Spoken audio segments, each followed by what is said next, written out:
دوستو امید ہے آپ سب خیریت سے ہوں گے۔ جب یہ ہم کہتے ہیں کہ آپ خیریت سے ہوں گے تو یہ ایک رسمی سا جملہ ہے۔ یہ رسمی سا جملہ اخلاقی طور پر ہمیں بولنا پڑتا ہے کہ آپ سب خیریت سے ہوں گے، اگرچہ پاکستان کے جو حالات چل رہے ہیں یہاں پر وہ اتنے معاشی گراوٹ کا شکار ہیں کہ شاید ہی کوئی خیریت سے ہو، سوائے ایک طبقے کے جن کی خیریت تو ہم دریافت نہیں کریں گے، لیکن ان کی طبیعت جو ہے وہ ہم درست کریں گے اور وہ وقت ضرور آئے گا۔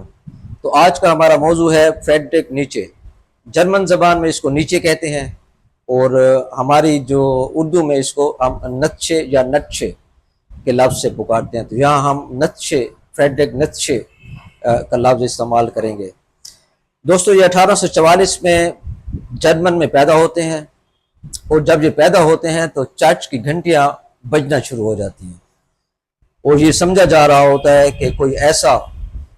خدا کا اوتار پیدا ہو گیا ہے کہ جس کی وجہ سے کوئی ایک بلیسنگز آنے والی ہیں۔ نتشے کا باپ جو تھا ایک پادری تھا اور کافی رحم دل انسان تھا، معاشرے میں اس کی جو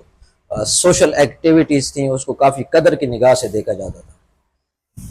نتشے بڑا ہو کر کیا آدرش لے کر آئے گا یہ کسی نے سوچا نہیں تھا،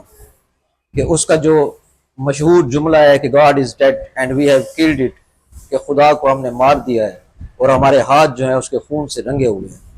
یہ گاڈ کے متعلق کسی نے بھی نہیں سوچا تھا کہ نتشے جو مذہبی گھرانے میں جس کی پیدائش ہوتی ہے اور جو اپنے وچاروں کو اور جو اپنے آدرشوں کو ایک مذہبی گھرانے سے اخذ کرتا ہے، کیا وہ اس نتیجے تک پہنچ سکے گا؟ تو دیکھتے ہیں کہ نتشے کا بچپن کیسا تھا، کیونکہ کسی بھی اسکالر یا کسی بھی شخصیت کے جب آپ نظریات کو پڑھتے ہیں تو یہ بہت ضروری ہو جاتا ہے کہ آپ اس کی حالات زندگی کے متعلق کچھ یا اس کے ماحول کے متعلق کچھ جانیں، کیونکہ ماحول کا اثر اس کے نظریات پر، اس کی نفسیات پر بہت گہرا اثر ڈالتا ہے۔ تو دوستو نتشے جیسا کہ میں نے کہا ہے کہ 1844 میں ایک مذہبی گھرانے میں پیدا ہوتے ہیں، اور ایک مذہبی گھرانے میں اس کی پرورش ہو رہی ہے، اور اس کی والدہ چاہتی ہے کہ نتشے بھی اپنے باپ کی طرح ایک پادری کا عہدہ سنبھالے اور عوام کی خدمت پہ مامور ہو۔ اسپرچویلٹی کی طرف زیادہ وہ مائل تھے، لیکن نتشے کا سفر کہیں اور تھا۔ نتشے یہ چاہ رہا تھا، نتشے جب 4 سال کا ہوتا ہے دوستو، تو اس کا باپ جو ہے ایک انتہائی مسٹیریس بیماری میں مبتلا ہو جاتا ہے، اور 1 سال وہ اس بیڈ پہ پڑے ہوئے کافی کربناک موت سے گزرتا ہے۔ جب اس کا پوسٹ مارٹم کیا جاتا ہے تو یہ بات سامنے آتی ہے کہ اس کے دماغ کا ایک حصہ بالکل ختم ہو چکا تھا، اور وہ پاگل ہو کر اور نابینا ہو کر مرتا ہے۔ یہ واقعہ نتشے کی زندگی کے بہت گہرا اثر ڈالتا ہے۔ دوستو نتشے کی زندگی کو یہ واقعات جو ہیں وہ بدل کے رکھ دیتے ہیں۔ نتشے سوچتا ہے کہ آخر کیوں ایسا ہوا ہے میرے باپ کے ساتھ، کیونکہ میرا باپ تو ایشور کا اطاعت گزار بندہ تھا، وہ تو گاڈ کا بالکل اس کی خدمت پر مامور تھا، وہ اس کا غلام تھا، لیکن پھر ایسے انسان کے ساتھ گاڈ نے ایسا کیوں کیا؟ نتشے کے ذہن میں یہ سوال جو ہے وہ کسی سمندر کی طرح موجیں مار رہی تھی، طرح کھو گیا تھا کہ اس کو کسی کا ہوش نہیں تھا۔ وہ پڑھنے کے لیے کافی جنون کی حد تک چلا جاتا تھا، مطالعہ اور بس مطالعہ ہی کرتا رہتا تھا۔ نتشے کا ایک مشہور جملہ ہے، وہ کہتا ہے کہ اگر آپ کو گاڈ پر یقین رکھنا ہے، اگر آپ کو گاڈ پہ یقین رکھتا ہے، اور اگر آپ خوش رہنا چاہتے ہیں تو اس پہ یقین رکھیے، اور اگر آپ کچھ سیکھنا چاہتے ہیں، کوئی نالج حاصل کرنا چاہتے ہیں، کچھ حقیقتوں کو جاننا چاہتے ہیں، تو پھر آپ گاڈ پر کوسچن ارائز کیجئے۔ نتشے انہی سوالوں کو لے کر گھوم رہا ہوتا ہے، لیکن اس کے ہاتھ ابھی کچھ نہیں آ رہا۔ نتشے جب 20 سال کا ہوتا ہے تو اس کے ہاتھ میں ایک ایسی کتاب لگتی ہے جو اس کی زندگی کو ہی بدل دیتی ہے۔ وہ کتاب تھی The World as Will and Ideas۔ یہ کتاب کا جو مصنف ہے وہ شوپنہار تھا۔ نتشے کی زندگی پر شوپنہار کا کافی گہرا اثر ہے، وہ کہیں پر شوپنہار سے متفق ہو جاتا ہے اور کہیں وہ اختلاف میں چلا جاتا ہے۔ نتشے شوپنہار کی فلسفی کو کافی اچھی طرح اسٹڈی کرتا ہے، اور شوپنہار بھی اس سوال کی تلاش میں تھا کہ آخر زندگی جو ہے اس کا مقصد کیا ہے۔ وہ کافی اس پہ تحقیق کرتا ہے، سوچتا ہے، بھاگتا ہے، دوڑتا ہے، لیکن جو وہ نتیجہ اخذ کرتا ہے وہ کافی خطرناک ہے۔ وہ کہتا ہے کہ انسان کی زندگی میں جو دکھ ہیں وہ تو ایسے ہی ہیں، وہ لا تعداد ہیں، وہ نہ کبھی ختم ہونے والے ہیں، اور ان کے درمیان ہی ہمیں خوشی کے چند لمحات میسر ہوتے ہیں،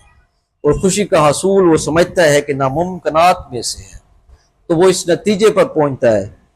کہ ان دکھوں اور غموں کو،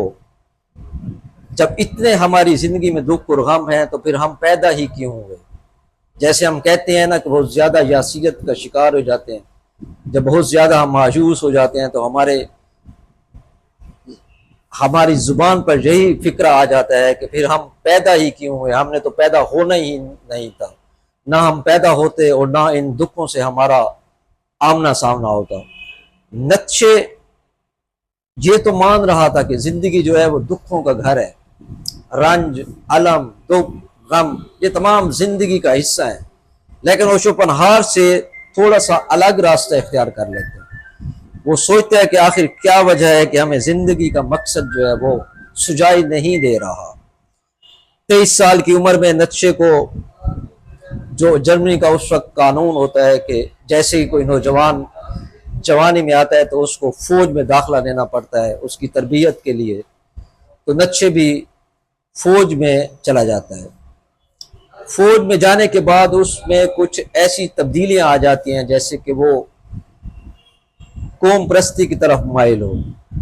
کیونکہ فوج یا سینک کا یہی کام ہوتا ہے کہ وہ فوجیوں کو اسی لیے موٹیویٹ کرتے ہیں کہ وہ اپنے ملک کے لیے لڑیں، اپنی وطن پہ جان قربان کر دیں۔ نیتشے نہایت یہ اچھا گھڑ سوار تھا، اور یہ کافی مانا جاتا تھا کہ نیتشے کی گھڑ سواری میں اس کا کوئی مقابلہ نہیں ہے۔ لیکن ایک دن نیتشے جب اپنے گھوڑے سے اتر رہا ہوتا ہے تو اس کی زین جو ہے نیتشے کے سینے پہ جا کے لگتی ہے، اور وہ کافی تکلیف دہ ہوتی ہے، اور کافی عرصے تک اس کا وہ درد محسوس کرتا ہے، اور اسی ثانیے نے نیتشے کو فوج جو ہے وہ چھوڑنا پڑ جاتی ہے۔ نیتشے کے خیالات پہ کافی گہرا اثر پڑتا ہے۔ روک دیں، نیتشے کی زندگی میں جو اکیلا پن آتا ہے اور جو وہ تنہا ہو کر رہ جاتا ہے تو اس کا وہ کافی فائدہ بھی لیتا ہے، اس کو وہ استعمال کرتا ہے ایک انٹلیکٹ کے لیے، کیونکہ شوپنہار کہہ رہا تھا کہ ہم دکھوں کو دور بھگا دیں، یعنی دکھ ہمارے پاس آئیں ہی نہیں، اور اس کا جو اب کہہ سکتے ہیں کہ زندگی کا مقصد ان کے نزدیک یہ تھا کہ ہم نے دکھوں کو ایوائڈ کرنا ہے اور خوشی کا حصول ہم نے کرنا ہے۔ رنج جتنے ہم سے دور ہوں گے ہم اتنے خوش ہوں گے، اور جتنی خواہشات کم ہوں گی ہم اتنے ہی اچھے ہوں گے۔ لیکن دوستو یہ ممکن نہیں ہے کہ آپ کی زندگی میں خواہشات کا خاتمہ کر دیا جائے، یہ نیچرلی فطرتی طور پر یہ انسان کی جبلت میں ہوتا ہے کہ وہ کسی نہ کسی چیز کی خواہش رکھتا ہے، اس کو ختم نہیں کیا جا سکتا۔ دکھ جو ہیں، رنج ہیں، الم ہیں، یہ آپ کی زندگی کا حصہ ہوتے ہیں، آپ ان کو دور نہیں بھگا سکتے۔ اسی پوائنٹ پر نیتشے یہ کہہ رہا ہے کہ یہ جو دکھ ہیں آپ کے، یہ جو غم ہیں، ان کو آپ گلے لگا لیجئے، ان کے بغیر آپ کا گزارا نہیں ہے، ان سے آپ ان کو اپنی طاقت بنا لیجئے، ان کو گلے لگا کر ان پر حاوی ہو جائیے۔ دکھ جیسے ہی آپ کے پاس آتے ہیں ان کو ویلکم کیجئے، یہ نہیں ہے کہ آپ دکھوں سے بھاگ کر کہیں جا نہیں سکتے، اس کے علاوہ آپ کے پاس کوئی چارہ نہیں ہے۔ یہیں سے نیتشے جو ہے اپنی سیلف ریئلائزیشن کی طرف چلتا ہے، اور اتنا چلتا ہے کہ جس کالج میں وہ نوکری کر رہا ہوتا ہے اس کو بھی وہ چھوڑ دیتا ہے، اور وہ کہتا ہے کہ کیونکہ اس کی زندگی میں غلاموں کی زندگی جیسی کوئی چیز ایگزسٹ نہیں کرتی، وہ بالکل آزاد رہنا چاہتا ہے، تو اس میں نوکری جو ہے وہ اس کو اس کی قربانی دینی پڑتی ہے۔ نیتشے سے کسی نے دوست نے پوچھا کہ آپ نے جاب چھوڑ دی تو پھر آپ ابھی کیا کر رہے ہیں، کیا کریں گے ابھی لائف میں؟ تو نچے کہتا ہے کہ میں نوکری کے لیے یا غلامی کے لیے بنا ہی نہیں ہوں۔ تو وہ دوست اس سے کہتا ہے کہ پھر آپ کس چیز کے لیے بنے؟ تو نچے کہتا ہے کہ اسی بات کی تو مجھے سمجھ نہیں آ رہی، اسی کی تو میں تحقیق میں، اسی کی تو میں سرچ کر رہا ہوں۔ تو یہ نچے کا پورا ایک جو نچے اس ہرڈ مینٹیلٹی جسے ہم کہتے ہیں، ہرڈ مینٹیلٹی یہ ہوتی ہے کہ آپ بھیڑ چال میں آپ کھو جانا چاہتے ہیں، کھوئے ہوتے ہیں غیر محسوس طریقے سے، جو لوگ کر رہے ہیں آپ بھی وہی کرنا چاہتے ہیں۔ کوئی ڈاکٹر بننا چاہ رہا ہے، کوئی انجینئر بننا چاہ رہا ہے، اپنے کیریئر کے پیچھے وہ سب بھاگ رہے ہوتے ہیں۔ اور جیسا ٹرینڈ ہوتا ہے ویسے ہی آپ نے اکثر دیکھا ہو، کبھی ہمارے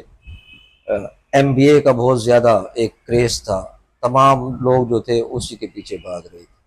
ڈاکٹر انجینئر وہ کس لیے بننا چاہتے ہیں؟ اس لیے بننا چاہتے ہیں کہ ایک تو ان کو روزگار مل جائے، دوسرا وہ ان خواہشات کو پورا کر سکیں جو وہ کسی عام مزدوری لیول کے یا نچلے درجے میں رہ کر وہ ان کو پورا نہیں کر سکتے۔